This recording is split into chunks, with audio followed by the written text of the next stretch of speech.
Hello everybody, I'm Erik Njoka and you're watching The World of Africa.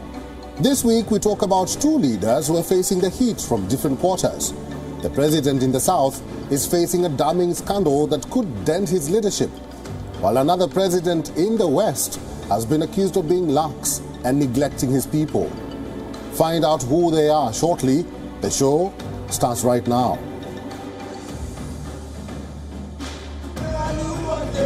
Dozens of young activists from the various citizen movements in Goma, in Eastern Democratic Republic of Congo, gathered to commemorate the 272 civilians who were killed in a massacre in the eastern town of Kishishe last week.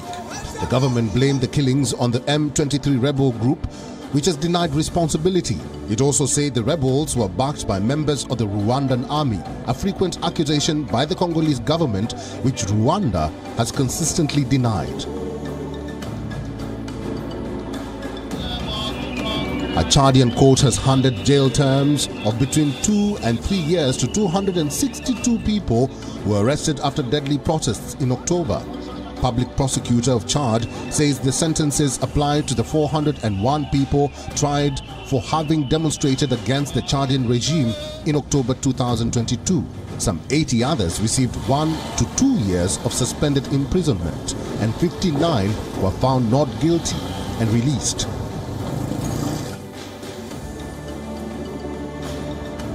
And the first shipment of grain as part of Ukraine's own initiative to supply countries in need arrived in Djibouti for delivery to neighboring Ethiopia amid the region's worst drought in decades. Ukraine's embassy in Ethiopia confirmed that the grain from Ukraine of 25,000 tons is separate from a United Nations World Food Programme effort that has funded humanitarian grain shipments from Ukraine. A second ship with 30,000 tons of wheat will be heading to Ethiopia next week, while a third vessel is being loaded with 25,000 tons of wheat bound for Somalia. Liberia's President George Weah has been out of the country for a month and is expected to continue his travels for the next 2 weeks. He is in Qatar to encourage his son, who does not even play for the Liberian team at the World Cup. Monrovians are angry at their leader. They say he has neglected his duties as president and left his people vulnerable. Here's a report on Africa's absentee president. On November the 22nd, the day after the first match of the United States against Wales, George Weah posted on his Twitter account photos with his son, Tim Weah, with this saying, "A proud father." Twitter went on a frenzy with comments flooding the president's post, many calling the leader egoistic and flamboyant. Then on the 30th of November, another video was doing the rounds on socials. The president and first lady elated of their son's team qualification to the round of 16 of the FIFA World Cup. Now here's a flashback. Weah Sr. was an astute footballer who made his continent proud in 1995 by becoming the first and only African player to receive the Ballon d'Or, after he played a key role with Paris Saint-Germain winning Ligue 1 and with AC Milan winning Serie A. To date, he is the only African player to ever receive the honor. The president's passion for soccer is still evident. He plays in local tourneys once in a while on weekends. Weah Jr., or Timothy Weah, is one of USMNT's most exciting players.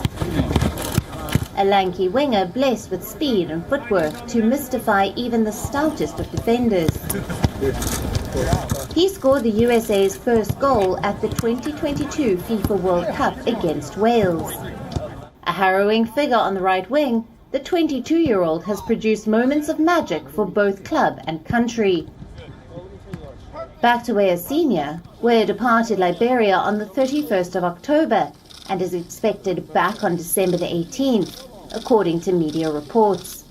Throughout the trip, Weah was expected to take part in a forum on North-South dialogue in Morocco, in the climate conference in Egypt, in a forum on international cooperation in France, and another on sport and peace in Monaco, and finally in a summit of African leaders in the United States.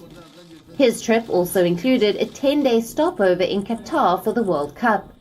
His last appearance in public was at a rally for the 200-year anniversary of the birth of West African state in the capital, Monrovia. His absence has been noticed by Liberians. The time the president stay out of the country, actually with this arena we're in, I'm against it. The reason is very simple. He was elected to serve the nation. And besides that, we are into a crucial arena where we're heading to national election next year. I'm feeling bad because he's not going to do the work of the Liberian people. He went to do the work of his own son. He's not going on our plea. He's going to see other friends. He's going to see the priest or Qatar. He's going to see other people. I'm very happy of him being out of the country and trying to render services to the Liberian people, gathering funds out there to make Liberia a better place to live. WION took over from Nobel laureate Ellen Johnson Sirleaf, who, over 12 years, steered the country away from the trauma of a civil war but failed to ease dire poverty. WION's election was a watershed moment for the country's poor, many of whom view his ascent from Monrovia's slums to the nation's highest office with a feeling close to reverence.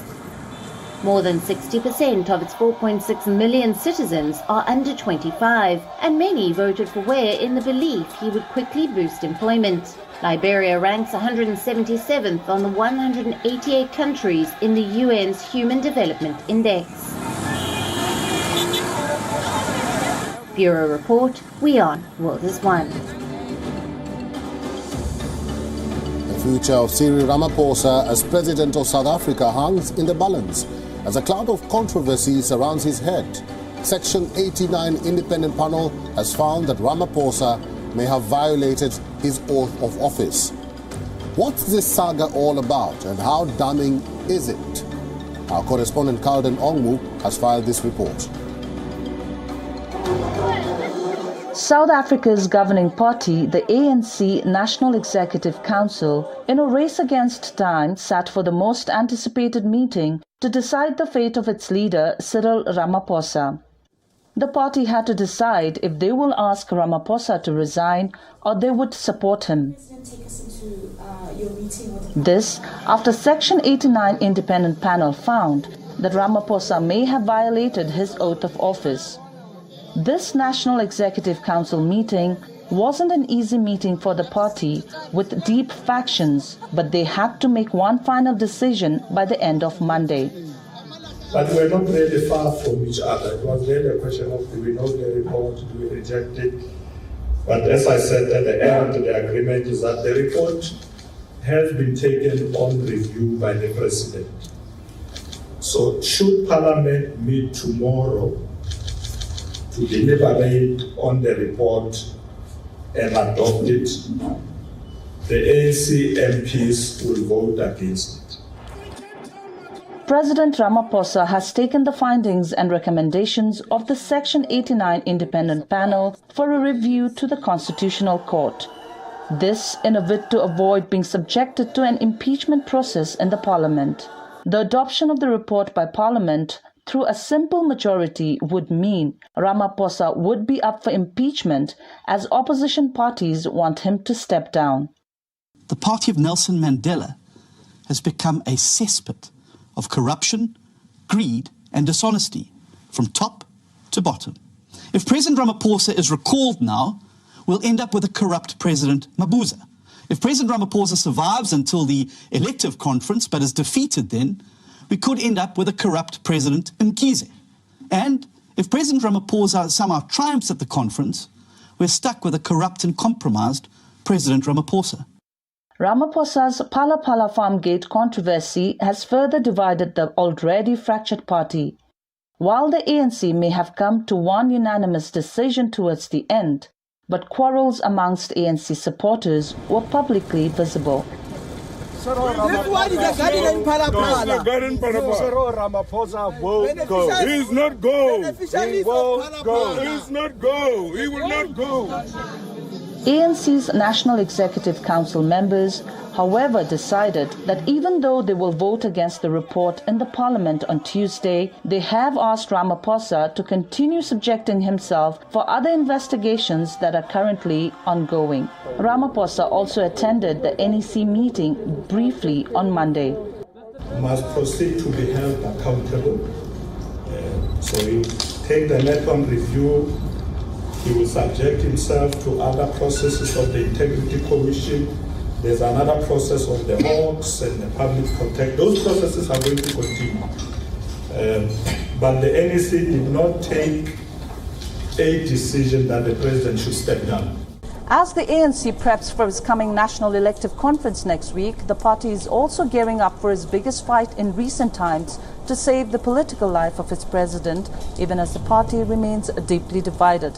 This is Calvin Olmo from Johannesburg, South Africa, for WION World is One. Nigerians are no strangers to fuel scarcity. It has almost become a ritual. At least once a year, they endure long queues at filling stations or buy at higher prices at black markets. And in December, people spend a sizable portion of their holiday hustling for fuel at filling stations. However, this year is different. The country is going through its third wave of nationwide fuel scarcity in 1 year. And that excludes the pockets of scarcity experienced in parts of the country at different times. What's happening in Africa's largest oil-producing country? Our correspondent, Louisa Olaniyi, explains. Yes, it's 4:30 in the morning. They're not selling their fuel. Now there's fuel everywhere is blocked. They should give us fuel. They say they have fuel that will serve us the NNPC. They are not in the radio this morning. They have fuel that will last us. Why are we suffering like this? They should give us fuel. Such long queues at petrol stations across Nigeria are a common sight now. The fuel crisis that hit the country in July has worsened, leaving the citizens angry ahead of the Christmas season. It's very stressful and it's frustrating, that is it. Because I'm supposed to be at the office or doing my work and I'm here queuing for fuel. I do not buy black market because I don't like to eat. I'm not used to it. I prefer to come and queue for the fish and buy it. The government says the scarcity is due to the devastating floods that resulted in cutting off the supply chains. Despite Nigeria being one of the largest producers of crude oil globally, fuel crisis seems to be recurrent in the country, as the latest has been seen across fuel stations, especially Lagos and Abuja, where cars are seen observing long queues to get petrol for their cars. Independent marketers and other key stakeholders have attributed distribution challenges, road construction, pricing and the likes to the current crisis. I think the solution is that an NPC should designate tank farm for my members. We are ready to pay if there is any additional cost, maybe handling or all these throughput charges. That way, availability will be there and the price will reduce on its own, and the monitoring of this product not to get into the hands of those who are not marketers, those who are not in this business, will be abated or even reduced drastically, if not eliminated. I think that is my take on it. The way it's still constituted, there's still a lot of government control. There's still a lot of control in the process. Now, what we are saying is that even if our old refineries are no longer tenable in terms of we have done a lot of turnaround maintenance and nothing came out of it, why has government not encouraged modular refineries? We don't need gigantic refineries. We don't need refineries as big as what we used to have in Warri or Port Harcourt or Kaduna. What we need are small refineries, modular refineries. Do the licensing that somebody can come and say, okay, I even want to set up a refinery that will service Surulere. I want to set up a refinery that will service Lagos State. The issue of subsidy of petrol has been a subject of controversy over the years, with over 4 trillion naira paid for fuel subsidies from 2017 to 2022. Discussions on the need to exit the fuel subsidy regime have always been met with resistance. Consumers in the Central African Republic paid the highest price for gasoline in Africa as of July 2022. 1 litre of the fuel cost on an average $2.39 in the country. In Zimbabwe, the retail price for gasoline reached an average of $1.98 per litre, the second highest in the continent. The question now is, how long will the citizens continue to suffer for a product they call their own? Black markets are seen across the streets having a field day, selling petrol for over 230 to 300 naira, as the case may be, as against the 165 to 170 of official fuel price. From Lagos, Nigeria, Louisa Olani, WION, World is One. Members of the Rastafarian community proudly wear dreadlocks. The number of Rastafarians in Sudan is, however, unknown. The whiff of freedom after the fall of Omar al-Bashir enabled many Rastas to thrive. However, it did not last, as post-Bashir transition to civilian rule was appended last year when Army Chief Abdel Fattah al-Burhan led a military coup. The community doesn't want to go back to largely living underground. They have vowed to fight on. Here's a report from Khartoum. Rastafarianism considers former Ethiopian Emperor Haile Selassie to be its messiah. In the majority Muslim nation, unlike in Jamaica, where most Rastafarians are found, wearing dreads doesn't have religious overtones. Environments like an art exhibition in Khartoum celebrate reggae culture. Men and women Rastafarians would face persecution under public order laws restricting how people dress or behave in public. During Omar al-Bashir's tenure, the killings of several Sudanese Rastafarians in mass anti-coup demonstrations since General al-Burhan's takeover have given rise to a popular protest slogan, "The Rasta never dies."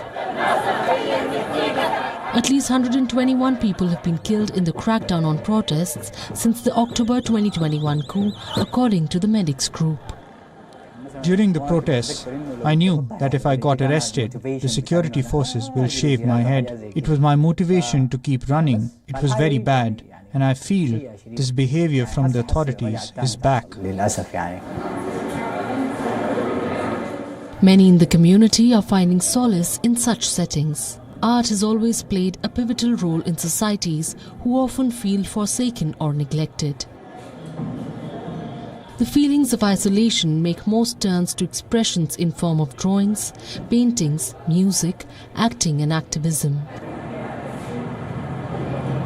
Being a woman, 35-year-old filmmaker Afra Saad said she has faced greater scrutiny than men Rastafarians since she embraced the tradition during the height of the anti-Bashir demonstrations. The prevalent stereotype links with dreadlocks with drug use and unbecoming behavior, so there are some restrictions. For them, it is more acceptable to have an improper hairstyle than having my hair in dreadlocks. The stereotype that Saad refers to is almost shared across the continent, especially in majority Christian countries who have a strict diktat on children or teenagers' outlook. This case in Sudan highlights the discrimination Rastafarians face in Africa, where they are a small but visible minority. For now, wearing dreadlocks, listening to reggae music, or having a Rasta-like lifestyle is an act of defiance in Sudan. Bureau Report, World of Africa.